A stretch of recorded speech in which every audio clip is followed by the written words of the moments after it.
প্রাচুর্যের নেশা, বাড়ানোর নেশা, দুনিয়া বাড়াবার নেশা তোমাদেরকে আল্লাহকুম ভুলিয়ে দিল আখিরাত, ব্যস্ত করে দিল দুনিয়া। আল্লাহ বলেন শুনো, এই দুনিয়া বাড়াইবার নেশা, দুনিয়ার চাহিদা পূরণের নেশা, এই নেশায় আখিরাত ভুলে গেলে, দুনিয়াতে ডুবে গেলে, তো মনে রাখো এই অবস্থাতেই একদিন হাত্তা জুরতুমুল মাকাবির, একদিন তোমরা কবরস্থানেই পৌঁছবা। বুঝবে কিনা?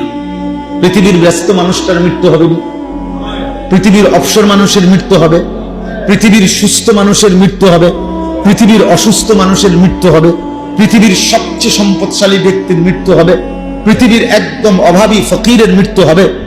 তার মানে শেষ পর্যন্ত প্রত্যেকেই তোমরা কবরস্থানে কি?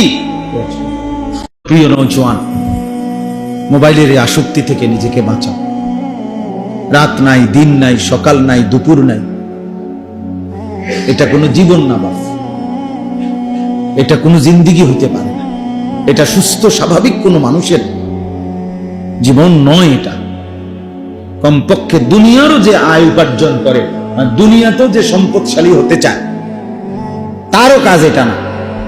আখিরাত তো আছেই, দুনিয়াতেও যারা বিত্তশালী, তোমরা যেই কোনো ছেলে খবর নিয়ে দেখো, তুমি মোবাইলে সার্চ দিয়ে দেখো, পৃথিবীতে ইউরোপের মানুষরা আমাদের এই অঞ্চলের মানুষের সমপরিমাণ স্মার্টফোন, বড় মোবাইল, তাদের কিশোর, তাদের নওজোয়ান, আমাদের সন্তানরা যে পরিমাণ ব্যবহার করে ওই পরিমাণ ব্যবহার করে না।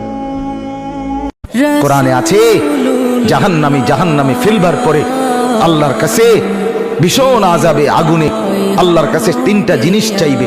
জাহান্নামী বলবে, আল্লাহ এত কষ্ট না দিয়ে আমারে মৃত্যু দিয়ে দেন। আল্লাহর কসম, কোরআনে আল্লাহ বলেন, আল্লাহ বলবে, না রে বান্দা, লা ইউখদা আলাইহিম ফায়ামুতু, জাহান্নামে কোনো মৃত্যু নাই। নাফরমান জাহান্নামী তখন বলবে, আল্লাহ তাইলে আমারে একটু তাখফিফ, একটু আযাব হালকা করে দেন। এজন্য কোন বান্দা যখন আল্লাহর জিকির করতে থাকে, আল্লাহরে ডাকতে থাকে, তখন আল্লাহ বারবার বলে, কিছু চাইবা, বলো কিছু চাইবা। তো ওই বান্দা যখন আর চায় না, কিন্তু আল্লাহরে ডাকা বন্ধ করে না, তো হাদিসের মধ্যে আছে আল্লাহ তাআলা তখন বলে, আচ্ছা বান্দা তুমি আমারে ডাকতে থাকো, আমি তোমার প্রয়োজন পূরণ করতে থাকি। আল্লাহকে না পেয়ে কেউ যদি গোটা পৃথিবীও পায়, কসম খোদার সে কিছুই পায়। আল্লাহকে পেয়ে কেউ যদি গোটা দুনিয়াও হারায়, আল্লাহর কসম সে কিছুই হারায়। আল্লাহকে না পেয়ে সব পেলেও কিছু পাওয়া হয় না, আল্লাহকে পেয়ে সব হারালেও কিছুই হারায়।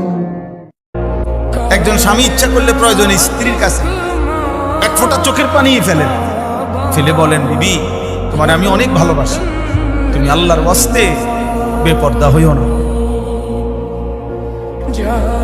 তুমি বেনামাজি থাইকো না রে, নিয়ত করো চলো আমরা দুইজনে একসাথে নামাজ পড়ি, যেন আখিরাত আমরা দুইজনেই জান্নাতি হই। এটা তো দুর্ভাগ্য বেটা, যে কিরে আমি একটা মানুষ, আমার কেউ কদ্দুর কিছু বাধা দেয় না, আমি দিন রাত অস্থির ছবি দেখতেছি, নর্তকী দেখতেছি, জিনা বেবিচারের দৃশ্য দেখতেছি, এক ওয়াক্ত নামাজ পড়ে না, সেজদা দেয় না, চরিত্রের খবর নাই, চেহারার খবর নাই, চুলের সাথে, চেহারার সাথে, পোশাকের সাথে, কিচ্ছুর সাথে মুসলমানের কোনো নমুনা নাই, অথচ তারে কেউ বলে না, তারে ফিরাইবার চেষ্টা করে না। কারণটা কি? তার উপরে যে খোদার গজব পড়ছে। হ্যাঁ বেটা, তোর উপরে যে আল্লাহর লানত পড়ছে।